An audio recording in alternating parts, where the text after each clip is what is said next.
रामकृष्ण हरी राम. आपले ओळख सांगा. माझं नाव ज्ञानेश्वर पुंडलिक तायडे, राहणारा गहूखेडा, तालुका रावेर, जिल्हा जळगाव. जीवन महाराजांना तुम्ही एकाच गावचे का? नाही, माझं गाव वेगळं. माझं गाव तापी काठावरती आलं. तापी काठावरती कोणतं? दुसखेडा, पेपर मिल, उदडी, हत्रुळ धरणाच्या खाली. हातून धरणाच्या खाली. किंवा सांगायचं झालं तर पिपरी सेकम, त्याच्या तिकडच्या हे साधारणतः एक क्षेत्रावर येतं. हो, दीपनगरच्या पलीकडून. दीपनगरच्या पलीकडे आपलं यांचं वरणगाव. वरणगावच्या पलीकडून. म्हणजे साधारण तापी काठाला. आणि यांचं थोडं लांब आहे. जीवन महाराजांचं सावखेडा तिकडे लांब आहे. चिनाव जवळ तिकडे आलं. तर तुमचं शालेय शिक्षण कुठे झालं? माझं गावाकडेच झालं. कुठे? गावातच का? नाही, रायपूरला शाळा आहे तिथं. रायपूर म्हणजे कुठे आलं? माझ्या गावाजवळच आहे, अर्धा किलोमीटर. मी आपल्या महाराष्ट्रातच आहे. किलोमीटर. 10वीपर्यंत तिथे झालं. 10वीपर्यंत तिथं. 11वी 12वी नंतर चिनावला झालं. 11वी 12वी चिनावला केलं का? आणि मग त्याच्यानंतर मग हे तर आवडच होती आपल्याला परमार्थाची. 12वी झाल्यानंतर काही काम करावं लागलं थोडं, कारण आपली परिस्थिती गरिबीची होती. आपल्या एवढ्या त्याच्यामध्ये मला केव्हा असं वाटलं की आपण या मार्गाला गेलं पाहिजे? नाही, माझं म्हणजे लहानपणापासून मी याच्यातच आहे. समजा लहान असताना माझ्या आजीनेच माझ्या गळ्यामध्ये माळ घातली. म्हणजे तेव्हापासूनच तो वारसा आहे समजा. की तिथून मग लहान असताना मग मंदिरात जायचो. मग मंदिराला जाता जाता मग गावामध्ये भजनं व्हायची. मग भजनाला जायचो. भजनाला जाता जाता मग तिथून मग ती गोडी लागली. मग ती भजने म्हणायला लागली. हो. नाही लहान जेव्हा असतो त्यावेळेला आपण नेलच, आपल्याला काहीच नसतं.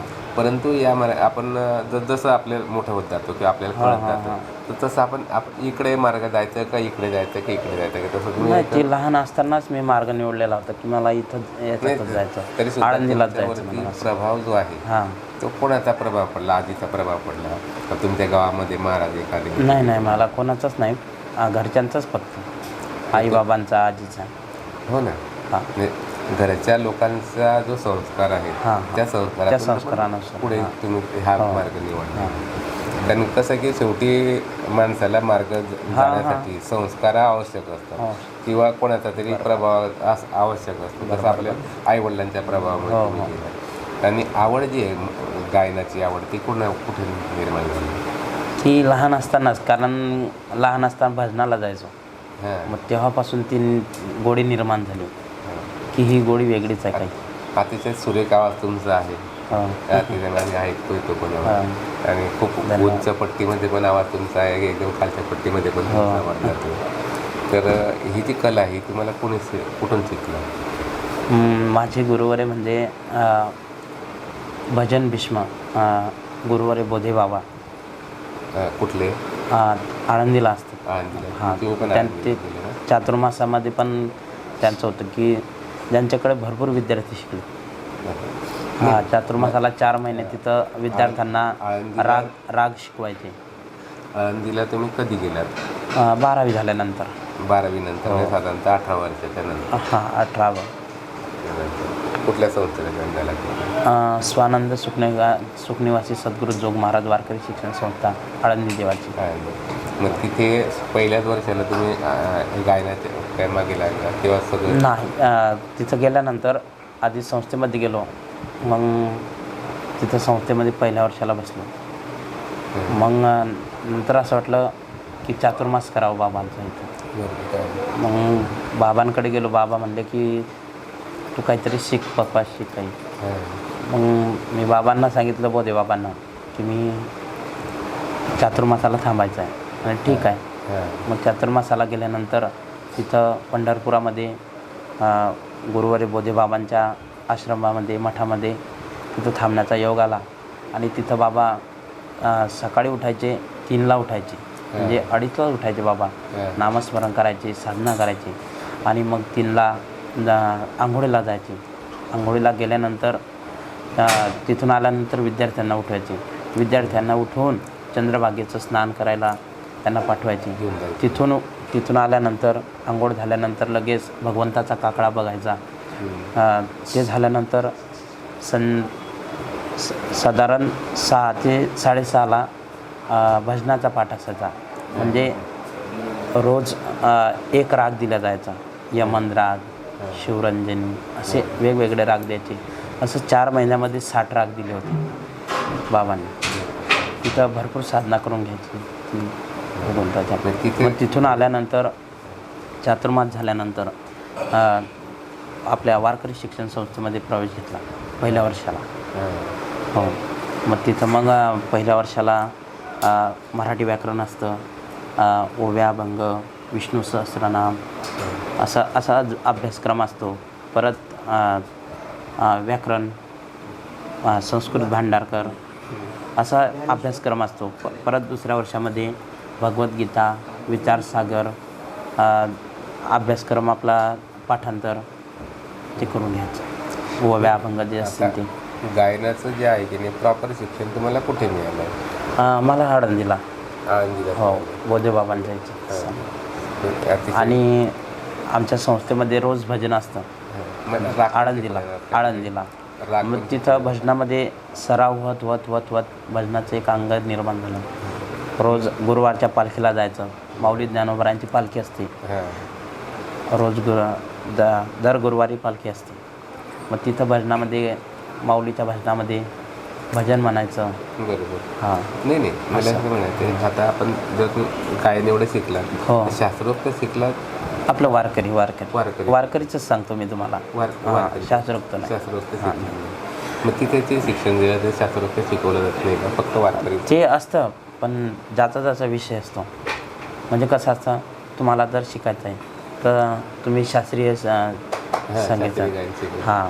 आणि कोणाला जर शिकायचं तर वारकरी शिकतील. आता वारकरी जे आता कारण शास्त्रीय पक्का झालेला वारकरी. पण तुम्हाला असं वाटत नाही का की आपण शास्त्रीय गायन सुद्धा शिकलं पाहिजे? नाही. तसं आवाज तुमचा आहे, म्हणजे तुम्हाला पटकन आत्मसात पण होणार. पण तुम्ही असं का नाही? आपल्या वारकरीमध्ये जे आनंद आहे तुम्हाला तिथं नाही वाटत? त्यात तर आनंद मिळतो. आनंद शास्त्रीय गायनामध्ये पण मिळतो. हो, त्याच्यात पण नाट्य संगीतामध्ये पण मिळतो. हो. पण आता तो म्हणजे आता येतो आपल्याला. पण जे कसं आता ज्याची गोडी लागली ते. हो ना. मग गोडी तुमच्या अभंगामध्ये लागलेली, त्याच्यामुळे अभंगाच्या तुम्ही दुसरं तसं आहे. आपल्या घरी हार्मोनियम आहे, ते त्याच्यावर आपण रियाज करत असतो. तसं काय नाही. हार्मोनियम तर त्याच्यामधला एक भागच झाला. हो. मग ते हार्मोनियम तरी पण स्वरासाठी त्याच्यासाठी ते लागतेच. नाही म्हणजे शिकवतात का हार्मोनियम पण? कुठं? तुमच्या वारकरी संस्थेमध्ये? नाही. त्याचं वेगवेगळे असतं ना विषय. म्हणजे तुम्हाला जर गायन शिकायचं असेल स्पेशल, तर त्याच्यासाठी तुम्ही स्पेशल गायनाचं. तुम्हाला पकवास शिकायचं असेल तर पकवास शिकू शकता. म्हणजे स्पेशल विषय. हो, बरोबर. हो. म्हणजे याचं पण असेल ना, हार्मोनियम पण असेल? हो, हार्मोनियमचं पण आहे. आवडीनुसार. कारण कसं आहे, सर्व एका खट्टे नाही करू शकत आपण. नाही, ते प्रत्येकाला जी कला आहे ती जी आहे ती प्रत्येकाला देवाने दिलेली देणगी ती एकच असते. आणि तिच्यामध्ये आपण जो म्हणजे आत्मसात करतो तोच वर जातो. जो मार्ग बदलला की त्याला परत जमत नाही. असं होतं. म्हणजे शेवटी देवाने परमेश्वराने दिलेली देणगी जी तिचा वापर आपण करणं अतिशय गरजेचं आहे. तशा पद्धतीने अतिशय छान प्रगती केलेली आहे. आणि आता याच्यासोबत तुम्ही कीर्तन प्रवचन पण करतो? हो, कीर्तन, गायन आणि प्रवचन पण. कथाकथन? कथा नाही अजून. कथा अजून पुढे करायची. तसं काय. कीर्तनाचा जो भाग आहे तो कधीपासून तुम्ही सुरुवात केलेली? मी म्हणजे आमचं असं असते, संस्थेमध्ये गेल्यानंतर 4 वर्षाचा अभ्यासक्रम झाला की सराव परीक्षा असते. सराव परीक्षेमध्ये आपण ती सराव करून घ्यायची कीर्तनाची. तिथं उभं राहायचं, कीर्तन करायचं. आणि ते झाल्यानंतर परीक्षा येतात. म्हणजे साधारण कोजागिरीच्या पर्व काळामध्ये परीक्षा असतात. त्या ठिकाणी परीक्षा दिली जाते. म्हणजे एक वर्षापासून अभंग दिले जातात, सहा अभंग दिले जातात. संस्थेतून जेव्हा बाहेर पडतो हो त्यानंतर आपण प्रत्यक्ष समाजामध्ये आपण कीर्तन करायला जातो. हो. त्यावेळेला पहिला जो अनुभव आहे तुमचा कसा होता? माझा पहिला अनुभव आला पंढरपूरला माझे गुरुवर्य भरतजी महाराज नशिराबादकर. हो हो. त्यांनी मार्गदर्शन दिलं की कीर्तन करा म्हणून असं. म्हणून माझे गुरुवर्य भरत महाराज यांनी सांगितलं की तू कीर्तन कर म्हणून. मी महाराजांना सांगितलं की मला कीर्तन येत नाही. महाराज म्हणले तुला जसं बोलता येईल तसं बोल, कारण ते एक परीक्षा. हां, कारण मी गायन केलेलं आहे म्हटलं भरपूर ठिकाणी, पण कीर्तन नाही केलं अजून. पण आता कीर्तन करता करता करता हळूहळू टेस्ट डेअरिंग आली बोलण्याची. हां हां. म्हणजे कसं त्यावेळेस कसं आपल्याला तेवढं हे नव्हतं ना. नंतरचा तर काही प्रश्न येत नाही.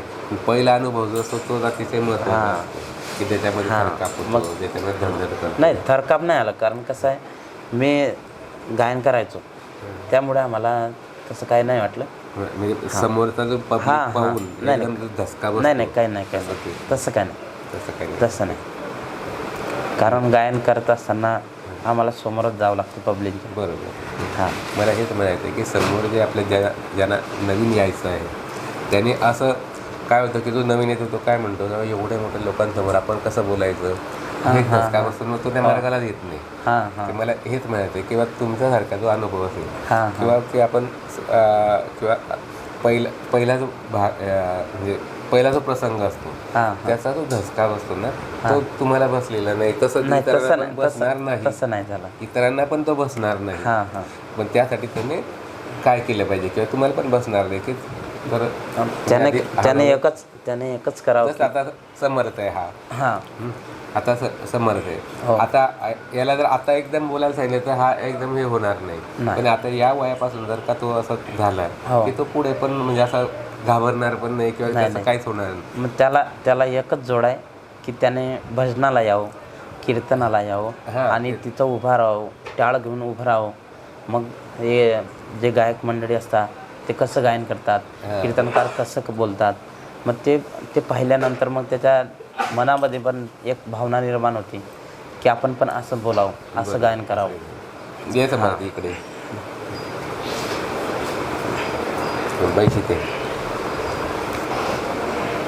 आता तुम्ही काल पाहिलं असेल की दिल्लीमध्ये पाहिलं असेल तर माझ्यासोबत गायन केलं. तुमच्यासोबत तेच म्हटलं की तुम्ही त्याला तयार करताना दिसले तर त्यामुळे म्हटलं की आता तिच्या या वयामध्ये जर तयार झालीत मुलं तर ती या मार्गाला अतिशय चांगल्या त्यांना म्हणजे माझं असं आहे की बा जिथं कार्यक्रमाला गेलं तिथं 1, 5, 2, 4 अशी मुलं वळवत राहायचे. आपल्या म्हणजे आपली पिढी तयार करत म्हणजे आपला जो वारसा जो आहे तो चालू या पद्धतीने. कारण काय की एक ठराविक वय असतं की त्या वयानंतर माणसाला किती आपण सांगितलं ते शक्य पण होत नाही. तर म्हणून लहानपणी जे शक्य असतं ते होत नाही. म्हणून लहानपणी लहान मुलांना जे आपण लहान मुलांना जितकं करता येईल तेवढं त्याच्यामुळे प्रयत्न मग समर्थ तुला काय वाटलं? तुला का वाटलं की आपण गायला पाहिजे किंवा आता बघ तू टाळ वाजवत होता की नाही, टाळ वाजवता गायन पण वाजवलं, तुला का वाटलं की मी आपण गायला पाहिजे असं यांच्या प्रभावामध्ये यांना पाहून का यांना पाहूनच ना. मग तेच मला म्हणायचं की यांच्या पहिल्यामुळे तुला असं वाटलं की नाही आता आपण पण गायला पाहिजे, आपल्याला पण असं म्हणता आलं पाहिजे. बरोबर की मी आता नेहमी जात राहणार कसं केव्हा जात राहायचं. आता हे तर आपल्या गावचे नाही घेत मग कसं जाईल गावात कीर्तन असतं ना ते बाबांनी सांगितलं रात्री म्हणे रोज येते म्हणे हरिपाठाला 8 ते 9 हरिपाठाला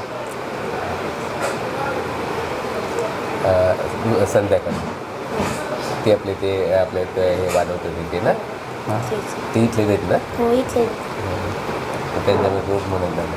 आणि जेव्हा कीर्तन आहे तेव्हा हे जिथे असतील त्यावेळेला जायचं त्या गावामध्ये. मग प्रॅक्टिस पण चांगली होणार आणि मोठा होता जसं मोठा होता जसं समोरची पब्लिक जी असते ती सुद्धा आपण मग आपली नजर आपल्याला बसून जाते.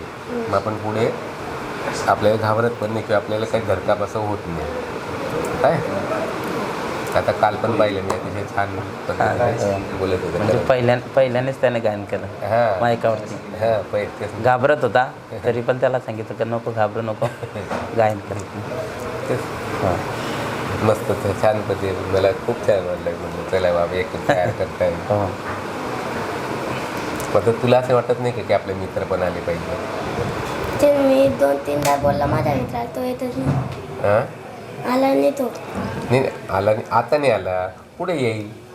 म्हणजे आपण आपला प्रयत्न सोडायचा नाही. समजा एक आला नाही तर ठीक आहे, आला नाही पुढच्या वेळेला त्यांना सांगत राहायचं. अजून एक दोनदा घेऊन जायचं, मग ऑटोमॅटिक येतात. पण काही ठिकाणी काय होतं, मुलं आल्यानंतर जे जुने असतात ना ते म्हणतात ए टाळ ठेव खाली.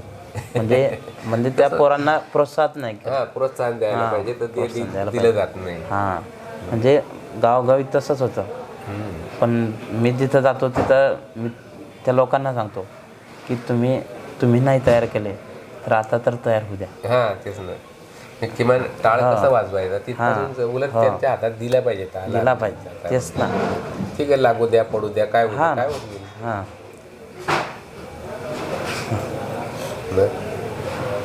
हे करणार आता महाराजांच्या बरोबर राहणार ना. छान पद्धतीने दुकान पण पूर्ण दुकान चालू. हो हुशार आहेत चांगलं. हो अजून 8वीतच आहे ना.